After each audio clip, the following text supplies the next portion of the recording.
દ્વારકામાં વડાપ્રધાન નરેન્દ્ર મોદી દરિયામાં સ્કૂબા ડાઇવિંગ કરશે।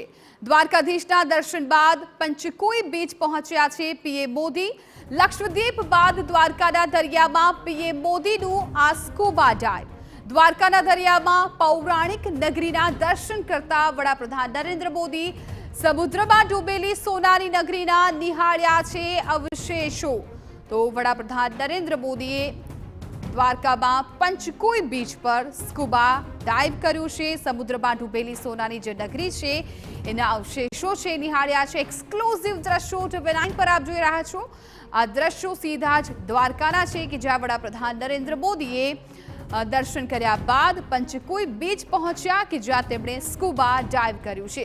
લક્ષદ્વીપ બાદ દ્વારકાના દરિયામાં પીએમ મોદીનું આ સ્કૂબા ડાઇવ એક પ્રકારે ટુરિઝમ ક્ષેત્રે ક્રાંતિ લાવવા, ગુજરાતનું ટુરિઝમ વિકસે તે માટે આ એક પ્રયાસ કહી શકાય। કેમ કે લક્ષદ્વીપમાં જ્યારે વડાપ્રધાન નરેન્દ્ર મોદીએ સ્કૂબા ડાઇવ કર્યો હતો ત્યારે તેમની જે તસવીરો હતી, તેમના જે વિડીયોઝ હતા એ વાયરલ થયા હતા અને સાથે સાથે એક સંદેશ પણ એવો આપવામાં આવ્યો હતો કે મોલ્દીવ્સ જેવા વિદેશી શહેરોમાં જવા કરતાં ભારતમાં જે પર્યટકો સ્થળ આવેલા છે તેનો વિકાસ થાય એ ખૂબ જરૂરી છે।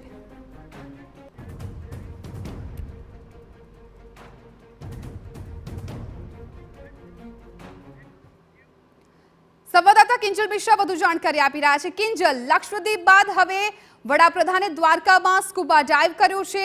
ટુરિઝમ ક્ષેત્રે ક્રાંતિ આવે, ગુજરાતનું એક આગવું સ્થાન થાય એ માટેનો એક પ્રયાસ। કેમ કે દ્વારકામાં જે સ્કૂબા ડાઇવ છે સામાન્ય રીતે નથી થતું હોતું।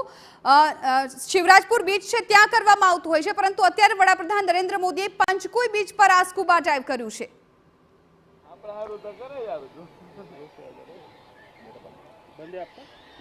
जी बिल्कुल, देखो जे गुजरातनी बात करवामां आवे तो द्वारकानी अंदर हमेशा बात करवामां आवी होय छे कि कृष्णनी खोवायेली द्वारका जे दरियानी अंदर छे तो एने पण पर्यटन स्थळ तरीके विकसाववा माटे दिवाळीनी आसपास जे दरियाई टूरिझम छे तेनी अंदर सबमरीन टूरिझम छे तेनी शरूआत गुजरातमां थशे ते प्रकारनी वात हती ते थई गई हती। आप जोई शको छो कि स्कूबा डाइव छे ते वडाप्रधान द्वारा पूर्ण करवामां आव्युं छे। हालांकि प्रयत्न करशे अमारा केमेरामेन के मैक्सिमम विज्युअल बतावी शकाय, केम के बध दरिये અત્યારે વડાપ્રધાન છે સ્કૂબા ડાઇવ પતી ચૂક્યું છે અને અત્યારે હાલની અંદર તે ઔપચારિક વાતચીત છે તે કરી રહ્યા છે। ખૂબ મોટું પ્રવાસન સ્થળને વેગ છે તે આજે મળવા જઈ રહ્યું છે।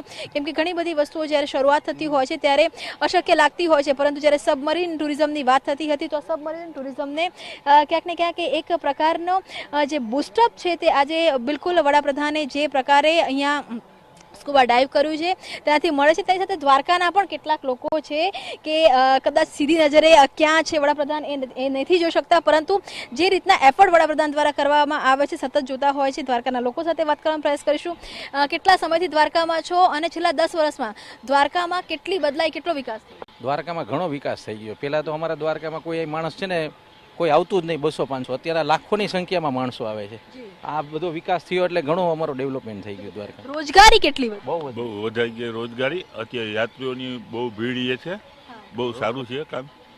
રોજગારી તો બહુ અચ્છા, જે યાત્રાળુઓ આવે છે એ પણ એકદમ યોગ્ય રીતે તેમને દર્શન થાય, બીજી કોઈ પણ પ્રકારની કનડગત ન થાય તે માટે દ્વારકાના લોકો, મંદિરના લોકો કેવી રીતે પ્રયાસ કરતા હોય છે? લોકોને ખૂબ સારી સુવિધા મળી રહી તેના માટે બ્રાહ્મણોનો અને પ્રોપર દ્વારકાવાસીઓનો બનતો હોય એટલો પ્રયત્ન કરે છે અને વ્યવસ્થા લોકો માટે વ્યવસ્થિત કરે છે।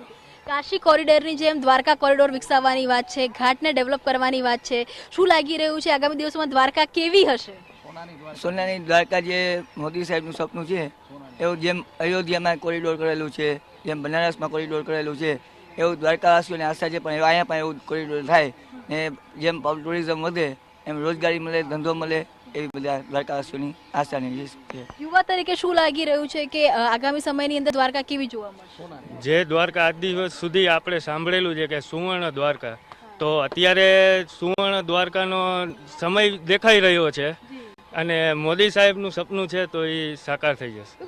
જ્યારે વાત કરવામાં આવે તો સ્કૂબા ડાઇવ ને એ બધી વસ્તુઓ હંમેશા ફોરેનમાં જોવા મળતી હતી. વડાપ્રધાને જે રીતે ગુજરાતની વાત કરીએ કે દેશની વાત કરીએ, જે રીતે પ્રવાસનને વેગ આપ્યો છે, એક સમય તો કે જ્યારે માલદીવની જ એક વાત થતી હતી, હવે લક્ષદ્વીપની વાત થાય છે, દરિયાઈ પટ્ટી અહીંયા ડેવલપ થઈ રહી છે.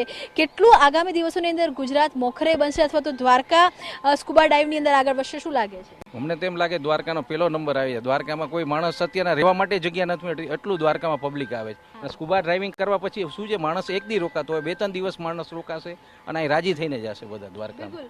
ખુશી છે, ખુશી છે, બહુ ખુશી છે ને આ થવું જ જોઈએ. તો દ્વારકાધીશનું નામ લઈ લો એકવાર બધા. બોલો દ્વારકાધીશ.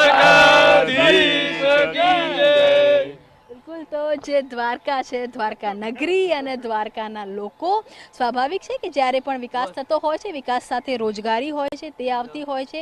દ્વારકાની સુરત બદલાઈ રહી છે અને હવે પ્રવાસન ક્ષેત્રમાં પણ દ્વારકા જે રીતે ધીમે ધીમે આગળ વધી રહ્યું છે તેને લઈને જે સ્થાનિક લોકો છે તેમાં પણ એક ખુશીનો માહોલ છે.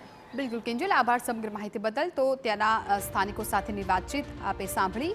એ તમામ લોકોનું કહેવું છે કે વર્ષો પહેલા દ્વારકામાં કોઈ આવતું નહોતું, ભીડ નહોતી, પ્રવાસન ક્ષેત્રે આટલો બધો વિકાસ નહોતો થયો, પરંતુ હવે ધીમે ધીમે વિકાસ છે એ ઊંચાઈ પર પહોંચી રહ્યો છે અને ખાસ કરીને અત્યારના દ્રશ્યો ખૂબ મહત્વપૂર્ણ. વડાપ્રધાન નરેન્દ્ર મોદીએ સ્કૂબા ડાઇવ કર્યું છે.